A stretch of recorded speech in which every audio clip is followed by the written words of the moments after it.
Agora nós falaremos sobre um outro conjunto numérico que é chamado de conjunto dos números irracionais. Se os racionais eram aqueles números que poderiam ser escritos na forma de fração, que podem, os irracionais são o contrário. Eles não podem ser escritos na forma de uma fração de dois números inteiros. Então, ou o número ele pode ser escrito na forma de fração ou ele não pode. Os que não podem são números irracionais. Bom, os números irracionais basicamente são números que possuem uma representação decimal infinita e não periódica. Ou seja, são as dízimas não periódicas. O que é uma dízima não periódica? A gente estudou dízimas periódicas. E o que seriam as não periódicas? Aqui, ó, nesse primeiro exemplo, eu tenho 0,21, 211, 2111 e assim vai. Observe que não há uma repetição por períodos. A gente não tem igual nas dízimas periódicas que ele teria 21, 21, 21, é a mesma parte que está se repetindo. Aqui não. Aqui os números eles estão dispostos de forma aleatória. Você poderia construir uma dízima periódica, sim, não periódica, né? Dessa forma aqui, ó, 1,37829,4, 6, ou seja, sem padrão de repetição, tá bom? Então é isso que acontece nas dízimas não periódicas. Não há período, não há ali uma parte fixa que está se repetindo ao longo da representação de todo o número. Um outro exemplo aqui de número irracional é a raiz quadrada de 2. O 2 ele não é um número quadrado perfeito, ou seja, não tem raiz quadrada exata. Quando você faz o cálculo da raiz quadrada de 2, a sua calculadora ela vai te dar ali um número até uma determinada casa. Obviamente porque o visor não comporta mais casas do que aquela que ele pode, né? Porém, o que você muitas vezes pode não saber é que não termina ali. Ali a gente tem vários outros números. Uma coisa é você ter uma calculadora, que vai te dar uma quantidade ali de casas. Outra coisa é você passar para um computador. O computador ele tem capacidade de te dar uma quantidade muito maior de casas decimais. E ainda assim é limitado, tá? Mas os números irracionais eles possuem representação decimal infinita e não periódica. É tudo bagunçado. Outro número irracional aqui, a raiz quadrada de 3. O 3 ele não tem raiz quadrada exata.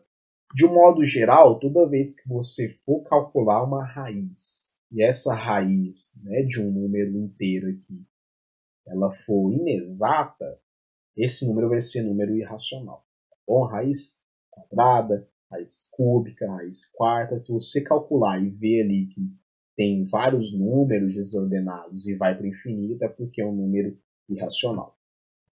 Esse númerozinho aqui, todos vocês já sabem que é o π, número muito utilizado na matemática e muito importante. Ele tem aqui as casas, né? 3,14, 15, 92 e reticências. Não para por aqui. A gente tem várias outras casas e é uma dízima não periódica, ou seja, número irracional. E esse número que eu vou apresentar para vocês, que é um número parecido com o π, ele tem um significado importante. Ele é chamado de número de Euler. A gente escreve Euler, porém, lê-se Euler. O número de Euler ele é igual a 2,7188281 e muito comum a gente citar somente 3 casas ou 2 casas após a vírgula. Posso falar assim, o número de Euler ele é aproximadamente 2,718. É igual no π. O π ele é aproximadamente 3,14. O que é o erro de muitos alunos? É falar ou achar ou mesmo acreditar que o π ele é igual a 3,14. Ele não é exatamente igual a 3,14. Isso aqui é uma aproximação. Uma aproximação, tanto que a gente coloca esse símbolo do tio aqui em cima para dizer que é aproximado, né? E ele é uma aproximação com 2 casas decimais após a vírgula. Tudo bem? Mas ele não é exatamente igual a 3,14, porque senão ele seria um número racional. Tá?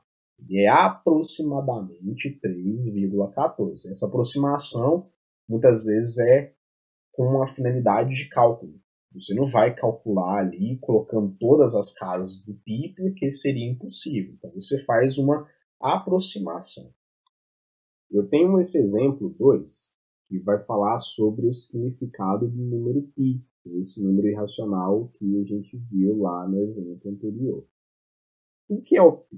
Π ele é definido assim. Imagine que você tem uma circunferência, e essa circunferência ela tem um comprimento, ou seja, esse comprimento aqui é como se eu estivesse pegando essa circunferência, cortando ela e esticando. E essa linha esticada, eu coloco ela na régua e meço. Eu tenho um valor que é o comprimento da circunferência. E a gente tem também o diâmetro. O que é o diâmetro? Na circunferência você tem esse ponto aqui ele é chamado de centro da circunferência, e eu tenho essa distância daqui até aqui que é chamada de raio. Aqui é raio e aqui é raio. O raio ele é um valor constante, ou é uma distância constante. Mesmo porque para a obtenção da circunferência, você pega aquele raio e gira ele. Você só faz uma rotação, você não faz um aumento, uma diminuição do raio. Tá? Então, inclusive, quando você traça uma circunferência por meio do compasso, aquela distância entre as perninhas do seu compasso, ela permanece fixa, ela é constante. Você só fez unicamente uma rotação, não transladou ali a distância entre essas duas perninhas. Bem?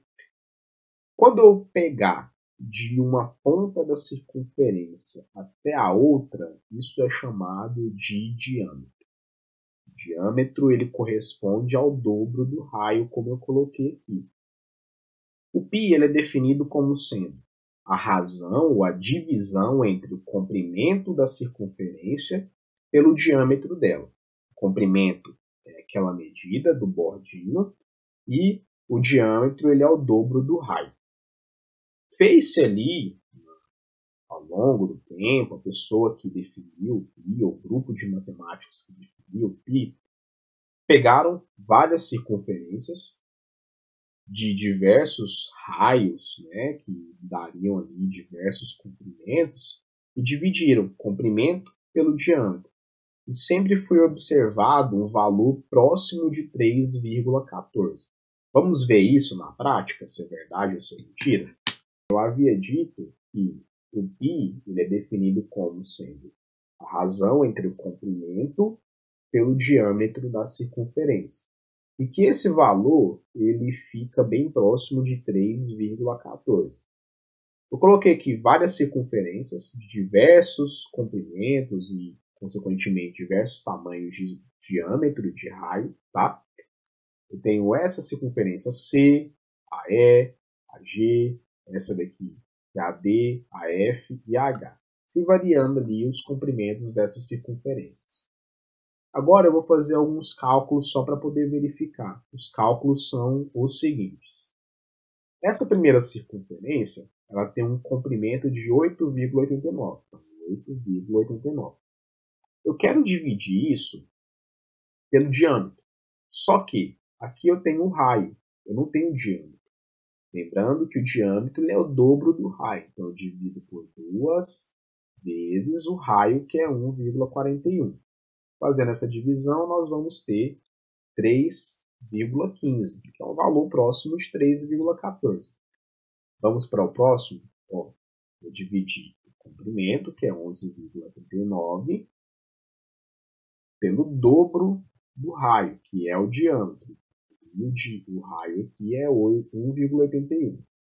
Fazendo isso, eu obtenho 3,14 e um monte de números aqui. Próxima circunferência.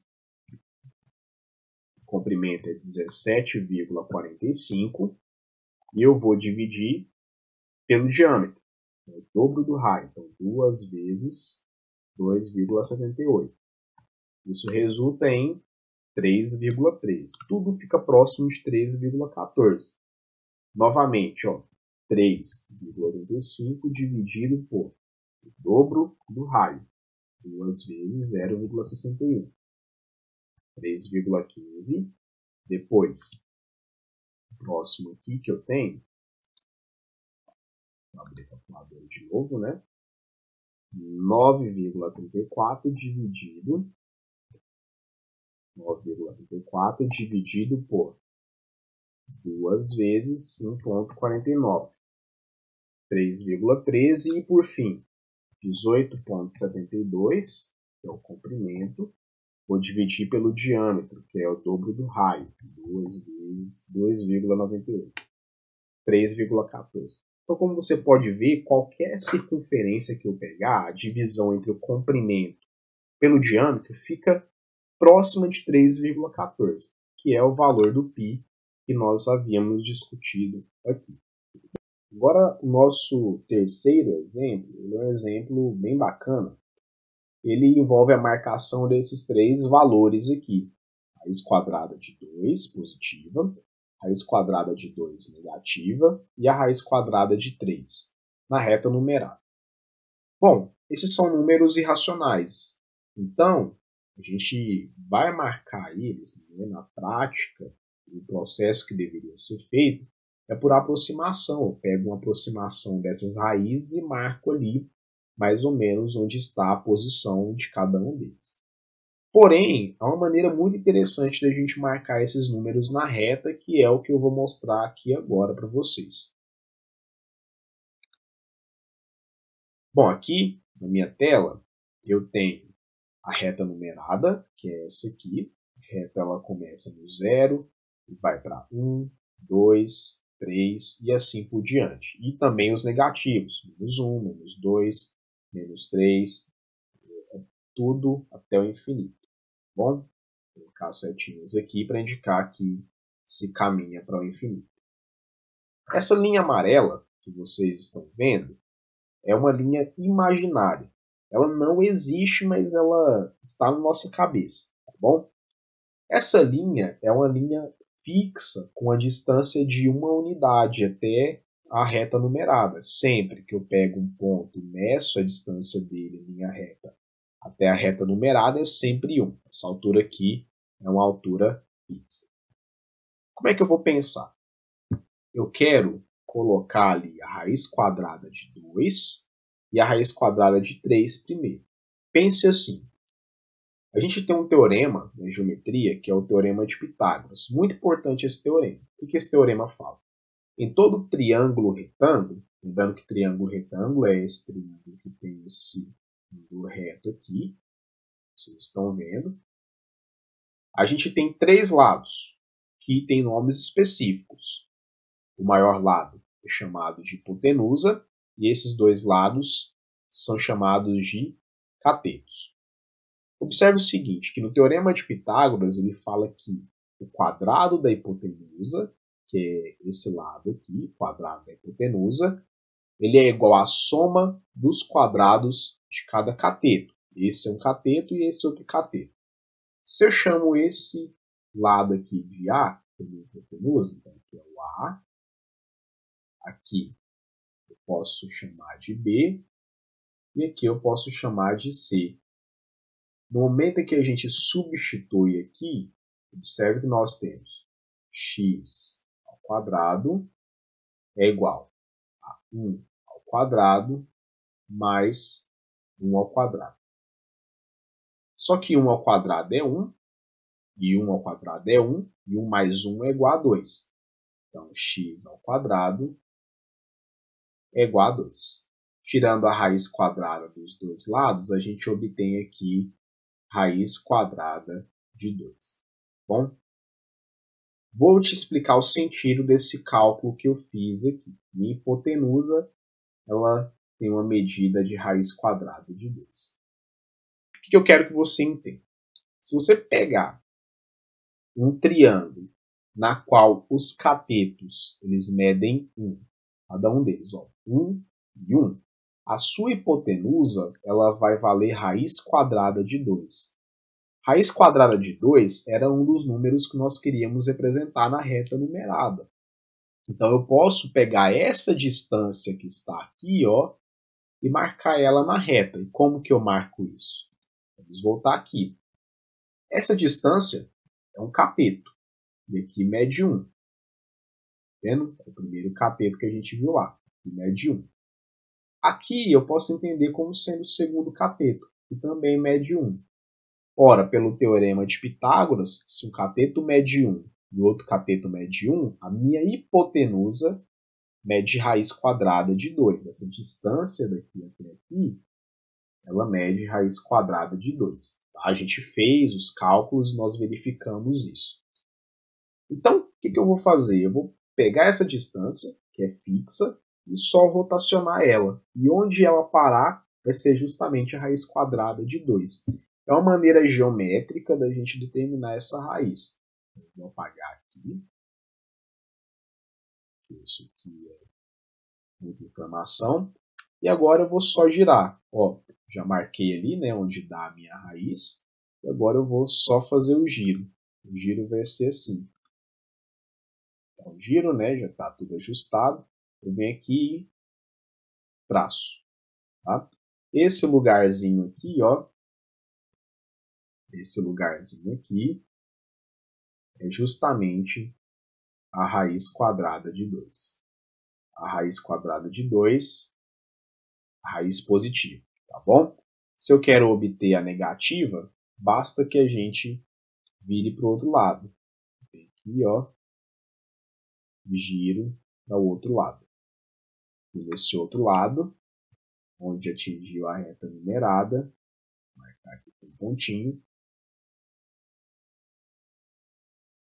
é o valor negativo. Raiz quadrada de 2, só que negativo. Tá bom?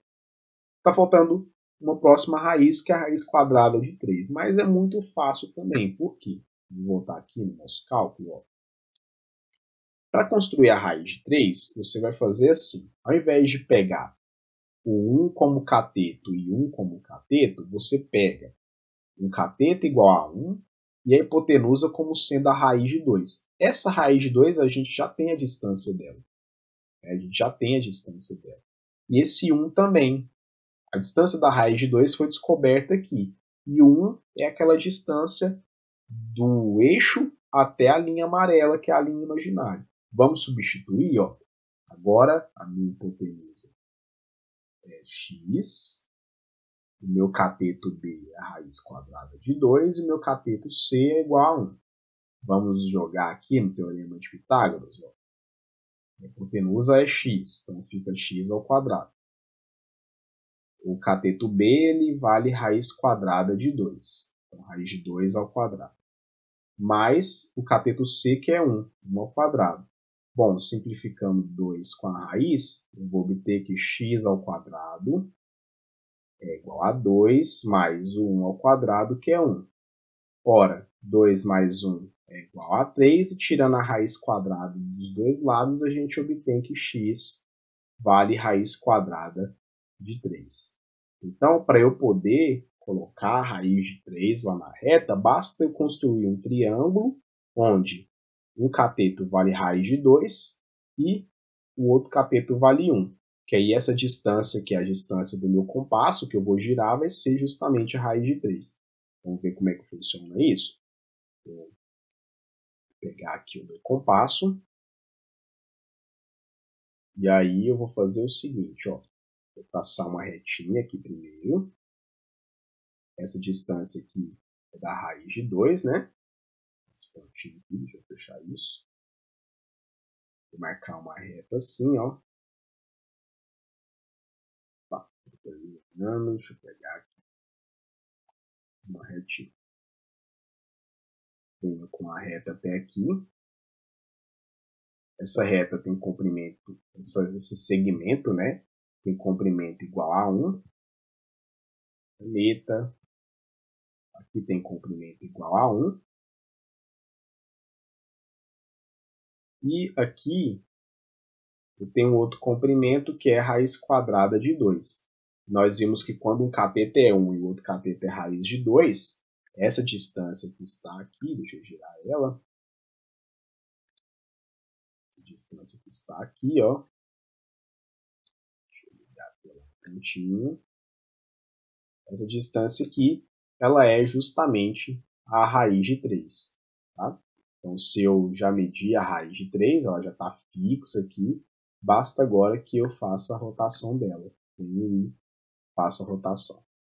E aí, nessa posição aqui, nesse lugar, eu tenho a raiz quadrada de 3. Bem? Bom, voltando aqui, nos números irracionais vale a seguinte observação, que a gente também tem aqueles conceitos de oposto, inverso e módulo, que eu não vou falar novamente, porque vocês já sabem. Né? E eu também posso falar do diagrama do conjunto dos números irracionais, que é esse aqui. Ó. Esse aqui é o diagrama do conjunto dos números irracionais, onde a gente coloca todos os números irracionais. Observe que nesse conjunto dos números racionais não tem nem os naturais, nem os inteiros e nem os racionais, porque eles não fazem parte dos irracionais. Bom? E por fim a gente chega no maioral dos nossos conjuntos até aqui, que é o conjunto dos números reais. O conjunto dos números reais ele é formado pela união entre o conjunto dos números racionais e o conjunto dos números irracionais. Ou um número real ele vai ser racional ou ele vai ser irracional. E esse diagrama mostra isso. Ó. A gente tem aqui o conjunto dos números racionais, esse lado, e daqui os irracionais. Lembrando que dentro dos racionais nós temos os inteiros e os naturais. E o conjunto maioral que nós acabamos de construir é chamado de conjunto dos números reais, que é o conjunto que nós iremos trabalhar aqui. Toda a matemática que nós iremos ver será desenvolvida com base nesse conjunto. Bem? Tem aqui aqueles subconjuntos importantes que eu vou entender por analogia, os não nulos, os não negativos, os estritamente positivos, os não positivos e os estritamente negativos. Bom, a gente chega aqui ao final da nossa aula. Eu espero que vocês tenham gostado e até a próxima.